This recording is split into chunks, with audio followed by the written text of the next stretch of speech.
जो मध्यस्थता चल रही है, तीसरे बार दौर की बातचीत की पहली तस्वीर आपके टेलीविजन स्क्रीन पर। बिल्कुल ये तस्वीर आपको दिखा रहे हैं और ये बहुत महत्वपूर्ण है क्योंकि देखिए दो दौर की बातचीत हो चुकी है जो बेनतीजा रही है। पहले दौर की जब बातचीत हुई थी तब आपको याद होगा कि किस तरीके से रूस बातचीत होने से पहले और बातचीत होने के बाद यहाँ पर पूरी तरीके से आक्रामक हो गया था। दूसरे दौर में भी हमें यही देखने को मिला था। अब ये देखने वाली बात होगी कि शांति के लिए ये जो वार्ता हो रही है इसके बाद क्या नतीजा निकलता है और नतीजे के बाद रूस का रुख क्या रहता है। ये सबसे पहली तस्वीर आपको दिखा रहे हैं, रूस और यूक्रेन के बीच वार्ता चल रही है, तीसरे दौर की बातचीत। बिल्कुल, क्या ब्रेक थ्रू होता है ये देखने वाली यहाँ पर बात होगी। लेकिन देखिए ज़ेलेंस्की तो लगातार और बार बार ये कह रहे हैं कि देखिए ये टेबल पर इस तरीके से, ये इतनी लंबी टेबल पर बैठने से कुछ नहीं होगा। बातचीत करनी है तो पुतिन डायरेक्टली मुझसे बात करें, मैं उनसे डायरेक्टली बात करने को तैयार हूं।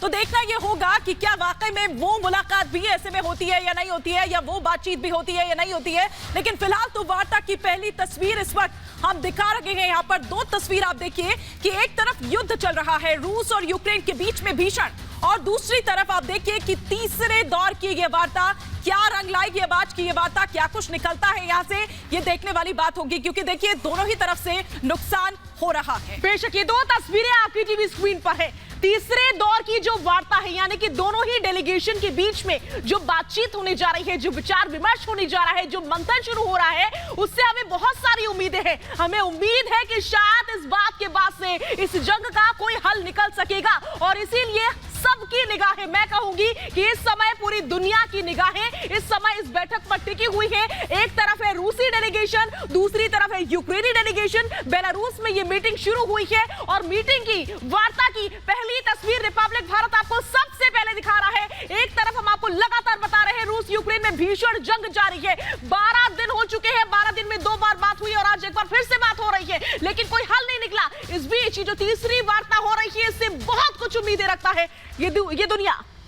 तो पहली 2 बैठकें फेल साबित हुई थी और अब तीसरी बैठक पर सबकी नजर है।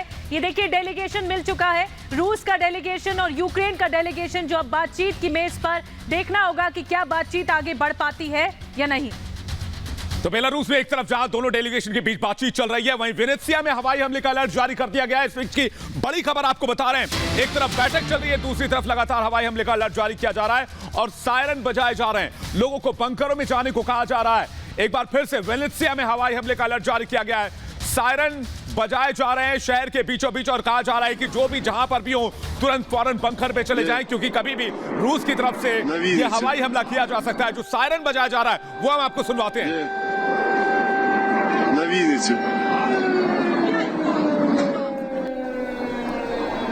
बिल्कुल, तो ये सायरन देखिए एक के बाद एक यूं ही लगातार वेनेत्सिया में बजाए जा रहे हैं। और शिखा, हम ये भी देख रहे हैं कि वेनेत्सिया में ही जो एयरपोर्ट है वो पूरी तरह से तबाह किया जा चुका है। एक के बाद एक 8 मिसाइल उस एयरपोर्ट पर दागी गई थी, लेकिन उसके बाद भी वेनेत्सिया में हमले थमने का नाम नहीं ले रखे हैं, लगातार सायरन बज रहा है। शिखा, बिल्कुल हिमारी आप ठीक कह रही है। देखिए वेनेत्सिया की अगर बात करें, वेनेत्सिया एयरपोर्ट जो पूरी तरीके से तबाह हो गया था, आपने उसकी तस्वीर भी दिखाई थी कि क्या हाल कर दिया था। 8 मिसाइलें दागी गई थी, क्रूज मिसाइल भी वहां पर दागी गई थी और अब देखिए हमले का अलर्ट यहां पर जारी किया गया है वेनेत्सिया में, यानी कि पूरी तरीके से अब वेनेत्सिया में कहर यहां पर बरपाया जा रहा है रूस की तरफ से।